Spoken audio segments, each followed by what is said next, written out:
நம்ம இப்போ வந்திருக்கிற இடம் கிசேஸில் இருக்கிற லல்லுமாஸுங்கிற ஒரு ரெஸ்டாரண்ட்டு. இன்றைக்கி இந்த ஓணம் ஸ்பெஷல் நீங்கள் வந்தால் இவங்க கிட்டத்தட்ட 30 வகையான உணவுகளை வச்சு நமக்கு இவங்க சர்ப்ரைஸ் கொடுத்துட்டாங்க.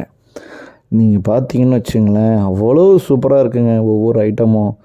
வருஷத்தில் ஒரு நாள் இந்த ஓணம் சத்யா சாப்பிட்றது உண்மையாகவே கொடுத்து வச்சது தான். என்ன பண்ணுறது, எதை விட்றது, எதை சாப்பிட்றதுனே தெரில. நல்லா இருந்துச்சுங்க. நாங்கள் எப்படியும் இந்த இடத்துல வந்து இன்றைக்கி சாப்பிட்டு தான் ஆகணும் அப்படின்ட்டு நெட்டில் ரிவ்யூலாம் பார்த்து 3.8 ஸ்டார் வாங்கியிருக்காங்கன்னு உள்ளே வந்து சாப்பிட்டு பார்த்தா, கீழே ஒரே ஒரு டோக்கனை கொடுத்து மேலே போய் சாப்பிடுங்கன்ட்டாங்க. சரி, கீழே தானே சாப்பிடுவாங்கன்ட்டு கீழே ரெஸ்டாரண்ட்டில் இருக்கிற செட்டப்லாம் பார்த்தா, கீழே உட்காந்துருக்கவங்க எல்லாம் மேலே போகிறதுக்கு வெயிட்டிங்கில் உட்காந்துருக்குறாங்க. மேலே போனால் அங்கே 4 பேர் வெயிட்டிங்கில் இருக்கிறேன். அவ்வளோ பேரையும் தாண்டி நம்ம ஒரு வழியாக ஓணம் சாப்பாடை சாப்பிட்டுட்டு வெளியே வந்தாச்சுங்க. நீங்களும் ஒரு தடவை ட்ரை பண்ணுங்கள்.